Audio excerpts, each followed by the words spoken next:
السلام علیکم ورحمۃ اللہ۔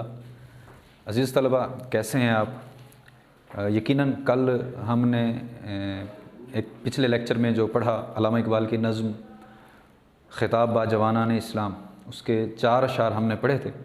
آج مزید اس کو آگے پڑھتے ہیں۔ امید ہے کہ آپ نے یقیناً اس کی تیاری کی ہوگی، اس کو دیکھا ہوگا۔ تو بہرحال آج ہمارے پاس جو نیکسٹ شعر ہے اس میں علامہ اقبال کیا کہتے ہیں، لیکن اس سے پہلے کل والی جو باتیں ہیں ان کو تھوڑا سا دہرا دیتا ہوں کہ پہلے شعر میں علامہ اقبال نے جو بات بیان کی تھی وہ بتایا تھا کہ تیرا تعلق جو ہے اے نوجوان مسلم کس قوم سے ہے۔ دوسرے میں بتایا کہ تمہاری قوم کے جو نوجوان تھے، جو افراد تھے، وہ کتنے بہادر تھے۔ پھر تیسرے شعر میں بتایا ان کے تہذیب و تمدن کے بارے میں، ان کی ثقافت کے بارے میں۔ جو اگلا شعر تھا چوتھا، اس میں بتایا ہمیں کہ ان کی امیری کے بارے میں، اور نیکسٹ جو شعر تھا اس میں ہمیں بتایا تھا ان کی غریبی کے بارے میں۔ بہرحال آگے چلتے ہیں۔ نیکسٹ علامہ اقبال کیا کہہ رہے ہیں کہ اگر چاہوں تو نقشہ کھینچ کر الفاظ میں رکھ دوں، مگر تیرے تخیل سے فزوں تر ہے وہ نظارہ۔ علامہ اقبال کہتے ہیں کہ اگر میں چاہوں تو الفاظ میں ان کی زندگی کو، ان کے کردار کو، ان کے انداز کو بیان کر سکتا ہوں، مگر کیا ہے کہ وہ جو نظارہ ہے، وہ جو کیفیت ہے، وہ جو صورتحال ہے، وہ تمہاری سوچ سے بالا تر ہے۔ مطلب ہماری موجودہ جو مسلمان ہے، موجودہ زمانے کا جو مسلمان ہے، اس کی سوچ ہی وہاں تک نہیں پہنچتی جہاں سے ہمارے اسلاف، ہمارے اکابرین، ہمارے بزرگوں کی زندگی کا جو انداز ہے یا زندگی کا جو معیار ہے وہ شروع ہوتا ہے۔ یعنی اتنا اعلیٰ، اتنا عرفہ، اتنا بلند ان کا مقام تھا، ان کا مرتبہ تھا کہ ہماری سوچ بھی وہاں تک نہیں پہنچ سکتی۔ اب یہاں یہ بات علامہ اقبال نے جو بیان کی ہے اس پر ہمیں غور کرنا چاہیے، سوچنا چاہیے۔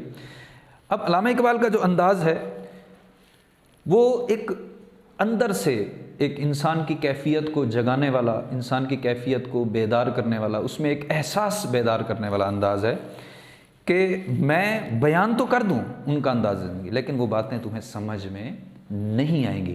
اب کیا ہے کہ اب ان کا انداز زندگی تو نیچے نہیں آئے گا، اب ہمیں ان تک اپنی سوچ پہنچانے کے لیے، یعنی ان کی زندگی کو سمجھنے کے لیے، سیکھنے کے لیے، ہمیں اپنی سوچ کا جو معیار ہے یہ ہمیں بلند کرنا پڑے گا۔ مزید آگے چلتے ہیں۔ علامہ اقبال کہتے ہیں کہ تجھے آبا سے اپنے کوئی نسبت ہو نہیں سکتی، کہ تو گفتار وہ کردار، تو ثابت وہ سیارہ۔ علامہ اقبال کہتے ہیں کہ تجھے اپنے اسلاف سے، اپنے بزرگوں سے، مسلمانوں کے جو اکابرین تھے ان سے تجھے کوئی نسبت ہی نہیں ہے، تیرا ان سے کوئی تعلق بن ہی نہیں سکتا۔ وجہ کیا ہے کہ تو گفتار ہے، تو باتیں کرتا ہے، صرف تجھے باتیں بنانا آتی ہیں، اور وہ کردار سے اپنے عمل کو ظاہر کیا کرتے تھے۔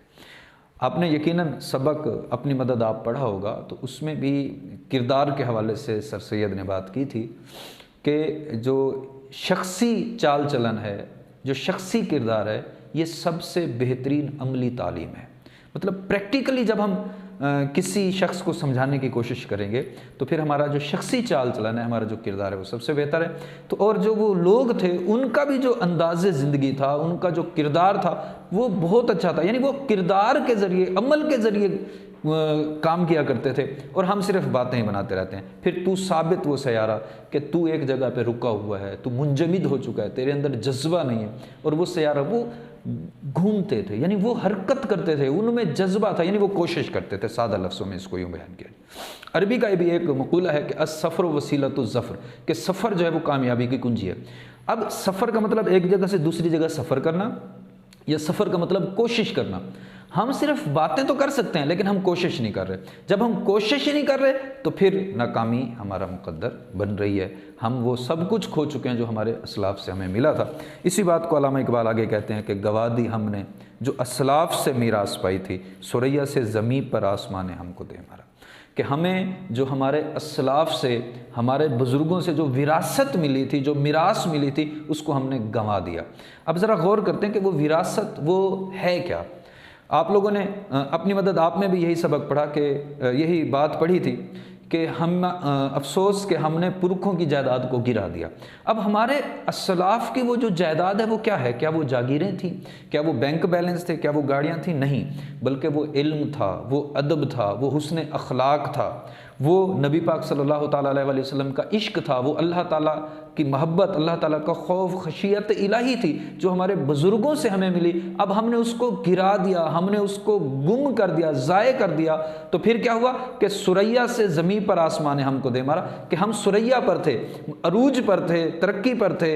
تو پھر کیا ہوا کہ جب ہم نے اپنے اسلاف کے انداز زندگی کو چھوڑا، ان کے تربیت کو چھوڑا، ان کے انداز زندگی کو چھوڑا، تو پھر ہم زمین پر آ گئے، مطلب ذلت و رسوائی ہمارا مقدر بن گئی۔ جب تک ہم اسلاف کے طریقوں پر تھے تو ہم ترقی پر تھے، وہ دنیا میں معزز تھے مسلمان ہو کر، اور تم خار ہوئے تارک قرآن ہو کر۔ جیسے جیسے ہم نے ان کو چھوڑ دیا، ان کے انداز زندگی کو، ان کے چال چلن کو، ان کے طریقے کو، تو ذلت و رسوائی ہمارا مقدر بن گئی۔